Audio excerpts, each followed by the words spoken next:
មានស្រីម្នាក់មកមើលសាច់មួយដុំនាងប្រាប់ឲ្យថៅកែហាន់ជាមួយ108បន្ទះថៅកែដកកាំបិតលឿនដូចភ្លេចបន្ទោកាប់សាច់យកមកហាន់យ៉ាងស្ទាត់បោះសាច់ឡើងលើអាកាសរួចហាន់យកតែម្ដងអ្នកមើលផ្អើលឈោមើលឡើងប្លង់ផ្លឹកសូម្បីតែទេវតាក៏មិនអាចប្រើកាំបិតលឿនបែបនេះដែរសាច់ជ្រូកដែលហាន់រួចធ្លាក់មកលើជើងញីវាមានទំហំប៉ុនគ្នាទាំងអស់គឺចំ108បន្ទះមិនខ្វះមិនលើទម្ងន់គឺ1គីឡូ2ខាំល្មម108បន្ទះពិតជាល្អមែននាងជូតដៃបំរុងនឹងរៀបចំទុកដាក់អីវ៉ាន់ស្រាប់តែមានភ្នាក់ងារពីរក្រុមមកដល់គេមកអញ្ជើញគ្រូរបស់នាងឲ្យទៅការពារប្រធានក្រុមហ៊ុនគ្រូមិនចង់ពាក់ព័ន្ធនឹងរឿងក្នុងលោកទៀតទេក៏ចាប់ឲ្យកូនសិស្សស្រីម្នាក់នេះទៅជំនួសតែភ្នាក់ងារថានាងត្រឹមតែជាអ្នកលក់សាច់ជ្រូកតើមានសមត្ថភាពអីនាងចាប់ដកកាំបិតហាន់សាច់ជ្រូកមកបង្ហាញស្នាដៃគ្រាន់តែវាពីរបីកាំបិតក៏កាប់ត្រូវហ្វូងរុយគ្រាន់តែកាប់រុយប៉ុន្មានក្បាលមានអីអស្ចារ្យភ្នាក់ងារប្រាប់ឲ្យមេដឹកនាំមើលឲ្យច្បាស់រុយទាំងនោះនៅរស់រវើកនៅឡើយអ្វីដែលនាងកាប់ដាច់គឺមានតែស្លាបរុយប៉ុណ្ណោះទើបភ្នាក់ងារយល់ច្បាស់ថាសមត្ថភាពប្រើកាំបិតរបស់នាងដល់កម្រិតកំពូលហើយក្នុងពេលជាមួយគ្នានោះដែរលោកប្រធានកំពុងត្រូវបានគេដេញសម្លាប់ពេលកំពុងរត់គាត់ក៏ច្រឡំជន់សម្បកជែកគាត់ក៏អើជើងដួលហើយក៏ទៅប៉ះចំខ្លួននាងដែលទើបនឹងមកដល់ពេលបំរុងនឹងសុំទោសនាងក៏ដាល់គាត់មួយដៃឲ្យឡើងជុំភ្នែកដេកសន្លប់បាត់ពេលនោះមានក្រុមបងធំមួយក្រុមរត់មកដល់ឃើញលោកប្រធានសន្លប់ក៏បំរុងនឹងចាប់ខ្លួនយកទៅនាងក៏ចេញមកខាត់ក្រុមបងធំទាំងនោះមេបងធំប្រាប់ឲ្យនាងកុំមកចេះដឹងរឿងអ្នកដទៃតែនាងបានប្រវត្តិកាំបិតហាន់សាច់ជ្រូកចេញទៅ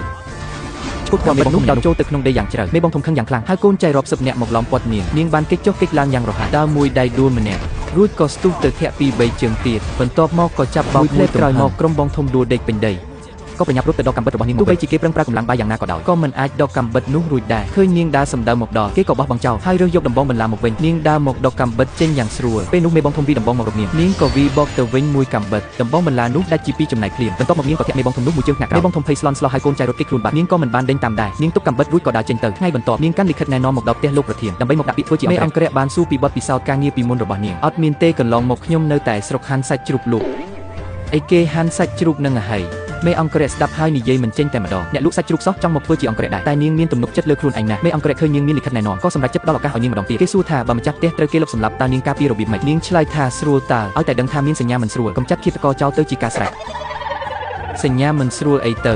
មេអង្គរៈក្តាប់ដៃយ៉ាងណាសួរទៀតថាបើជួបអ្នកលបបាញ់តើនាងធ្វើម៉េចលើកនេះនាងឆ្លើយយ៉ាងត្រង់ថាប្រើកាំបិតហោះសម្រាប់ចោលភ្លាមទៅប្រើកាំបិតហោះអីចុះមិនមិនថាប្រើកាំភ្លើងទៅកាំភ្លើងខ្ញុំអត់ចេះប្រើផងខ្ញុំចេះតែប្រើកាំបិតប៉ុណ្ណោះហឹម